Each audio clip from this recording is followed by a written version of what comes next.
I don't know why the camera picks up this thing, which is way over here. Sorry. I think I need to upgrade or update my tripod thing because it's not good. Like, I don't think I should be having issues with the legs all the time, like in my way, but not wanting to stand up any other way. So I do apologize. I'll have to get more professional with it. So I know I was talking to Lucy and she said, do a video sometime on painting. And I was like, well, that's a good idea. Cause I think I should start doing that. It makes me relax. And if it helps other people relax, I started doing this whole paint journal thing or watercoloring March of this year. I've never really watercolored anything before besides, like, you know, the books you do with kids, like, you know, Warner Brothers stuff or whatever, where the paint's already attached to the paper. And then I saw Wingstar showing us her journal tools that she had, and it just like clicked with me, like, oh my God, that makes so much sense. Let me check this out. And when I started researching more on Instagram and what people were doing, I got more involved in it. So, hey, Buff, welcome. So what I did is on Amazon, I picked up some books like this. They're just, I'm good. How are you? Whoops, there goes the flipping tripod thing again. Okay. So I will invest in a better tripod because I can't work like this ever with this thing. So here's the watercolor journal that I started with. I bought these in different colors. It is cold press paper, which I guess matters in the watercolor world. I bought some hot press paper and it does act different. I will have a video on that at some point, but for right now, we'll just go over what I normally use. This is cold press paper at 25% cotton. It's small, as you can see, like the size of a postcard. And I've already filled a whole journal up over here. So it's got a little ribbon to keep track of where you are. It's got an elastic to keep the pages down. I also use a clip, you know, when I'm painting as well, so I can keep the pages flat. But, you know, as you can see, March 24th, I started this and didn't know how to paint and didn't know what I was going to be doing with it, but just kept going at it. And eventually I ended up filling up this whole book with random thoughts and random art. And sorry about my blister. That's from rowing my my new canoe boat. Hey, Mel's. So yeah, so I started this journal. It's now full. I'm just gonna flip through some of the pages that I've done. I put a date on them, like when I have just this brainstorm to paint something, I just usually put like a date on it or just kind of fill it all up. Again, this is cold pressed paper at 25% cotton, and I'll show you how it acts. So again, I've never taken a class of watercolor. I'm not saying that I'm great at it, but it does relax me, and sometimes pieces amaze me when they come out. Like this one was one of my favorites. And as you can see the timeline too of like where I'm starting from with the watercolors to where the skills have gone since. Again, it's not enough to like to sell them, but I definitely could say like for this one example, like when that rope came out, I was like, man, that's a good rope.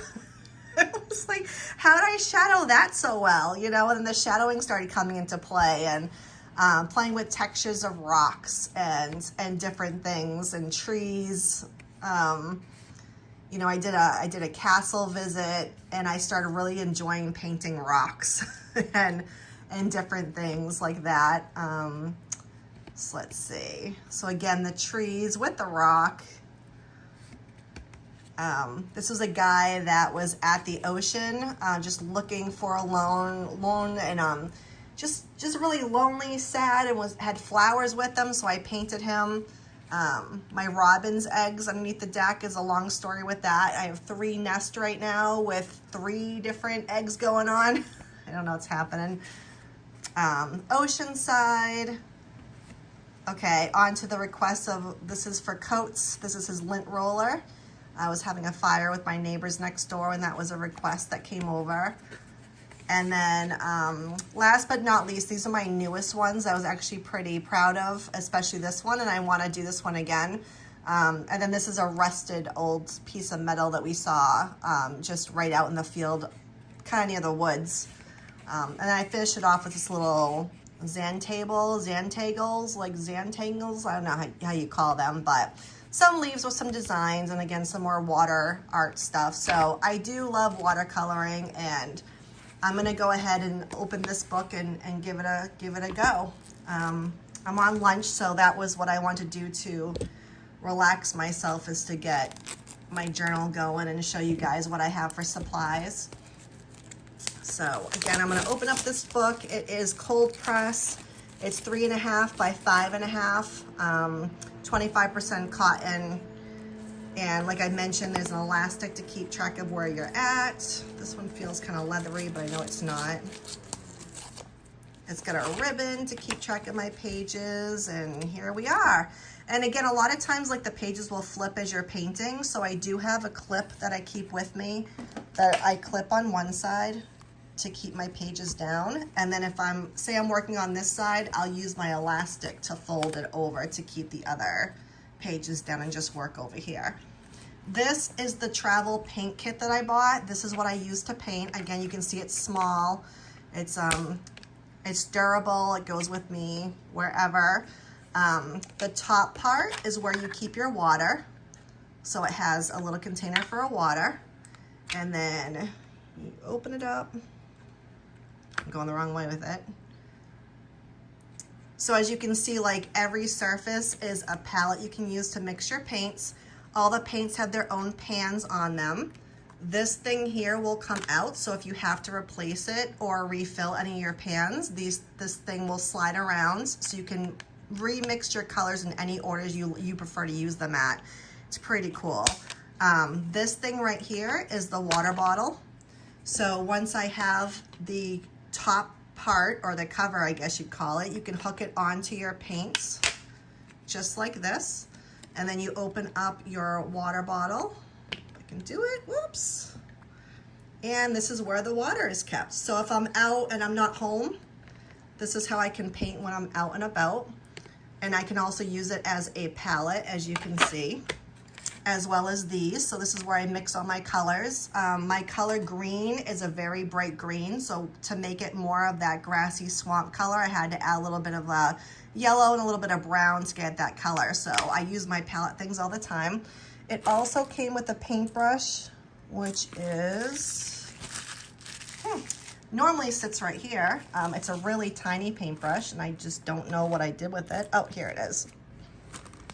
Okay, so normally it comes with a paintbrush. It is twisted upon itself, and you could just untwist it and put the cover on the ends, and now you have a small paintbrush to use. And as you can see, it needs a haircut because I've used and abused this thing so much. It's a perfect size, this little journal. I also, though, in addition, carry around 3 other paintbrushes with me that came in this container. They're all 3 different sizes, and they are all travel. These are round brushes. That's what my favorite brushes are for watercolor. And they do the same thing. The handle will twist upon itself, and then you have your round brush in really good condition. I have 3 sizes of these, this being my bigger one, as you can see. And again, I wasn't prepared, so I don't know where the middle one is. But those are my travel ones.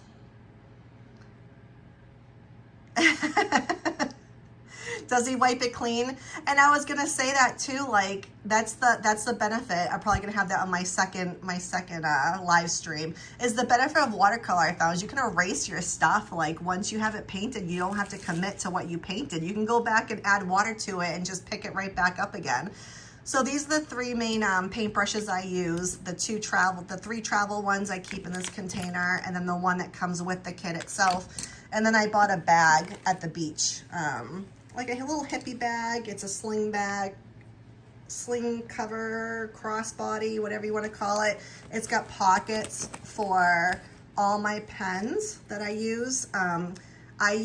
It's hard to paint white on watercolor because it would erase your paint sometimes if you do it over and over. So I did end up buying these, actually this one's my favorite. So I ended up buying this gel pen, Uniball Signal gel pen, so I can draw white on top of whatever I paint.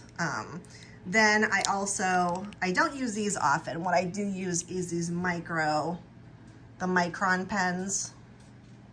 Hey, Orali, how are you?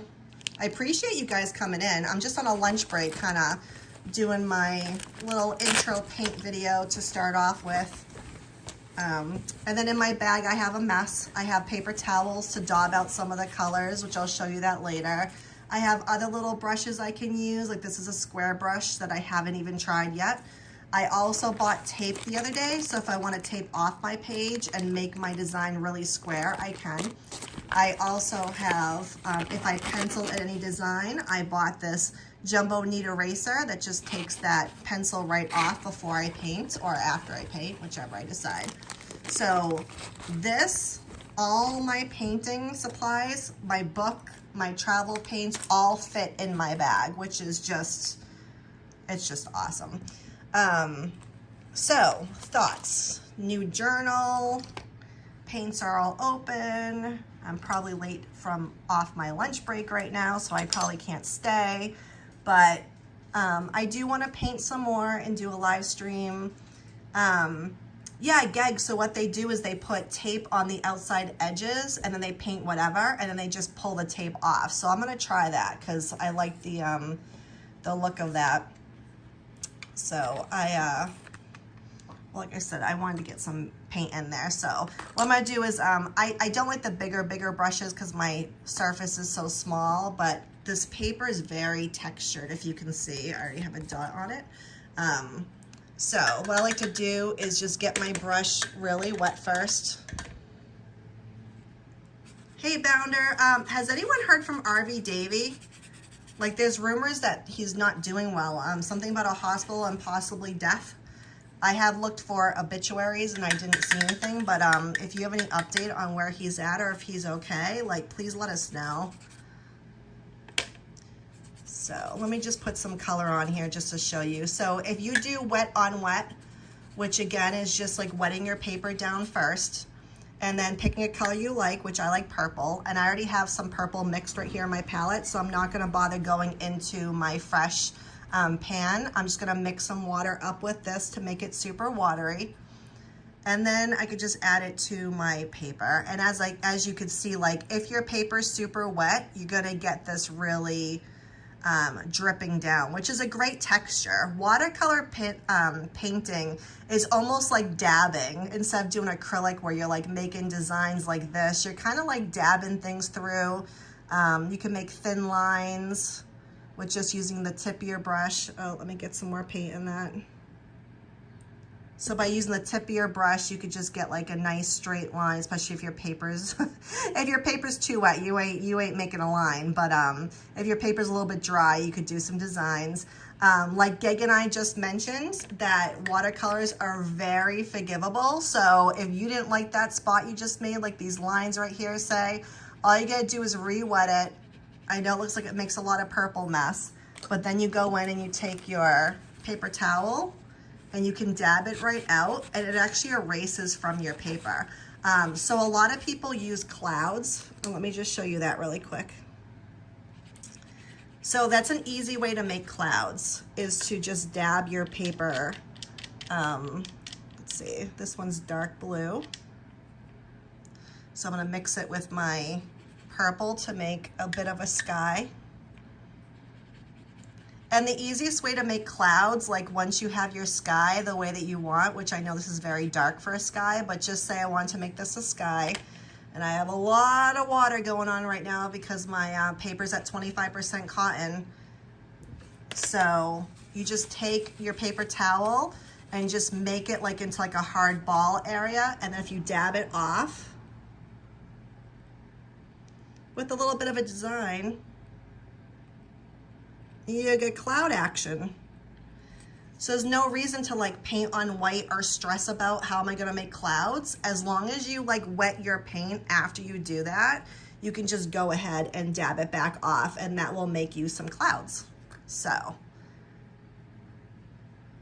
I don't know about how they seal them. I've seen people paint, like once the paint's dry, there's a I don't know what you call it, like a varnish of some sort that they pour on their painting flat, and then take a wide, like, you know, paintbrush, like a regular paintbrush, and just paint that over the watercolors to preserve it. I don't know what that's called, but there's definitely something to that, to preserve it so they can't erase it. But yeah, what a pain in the ass, huh, Gag? like, come on, kid, stop. All right, so if I didn't like those clouds, look what I just did. I just repainted it. I didn't even take any more paint. I just took whatever's on my brush and I just repainted my my sky again. And now I'm gonna dab it back out again to make some more clouds. Yeah, everyone's saying that he passed away, so I have not heard from him. I do know his last name, so I have been looking up Obituary Arizona with his name, and I'm not seeing anything. So I really hope, Davey, if you can hear us, or you're gonna see this video later, like, we really care about you. Like, please, please, please, like, just pop on your live stream, because everyone's talking about what happened to you. Even Tasha mentioned it the other day, so, you know, if you're hearing us, you know, come back and let us know what's happening. Yeah, exactly. That's his full name. I mean, it's no big secret. He's all over Facebook, and he's given his PayPal out before. So I don't know. Like I said, I hope he's okay. I mean, some people don't like him, but you know, he has a special place in our heart for sure. You know, that's how I came to YouTube, right? Like, was back in October of 2021. Where Tasha attacked him, and that's how I met everybody on YouTube. Was it 2021? Yeah, because it had to be. It was like a year ago, so.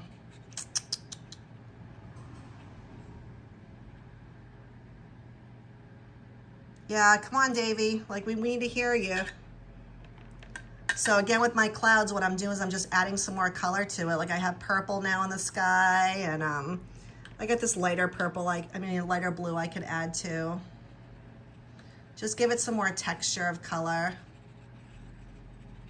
Let's add some more water, because that's, if anything's if anything's ever too dark for you, just add more water to it and spread it out. You know, like I said, it's gonna make this nice layer. And you definitely want to do your background first when you start to paint. I mean, after this I could add trees to it. Again, here I go with some cloud action, just pulling that paint away from it.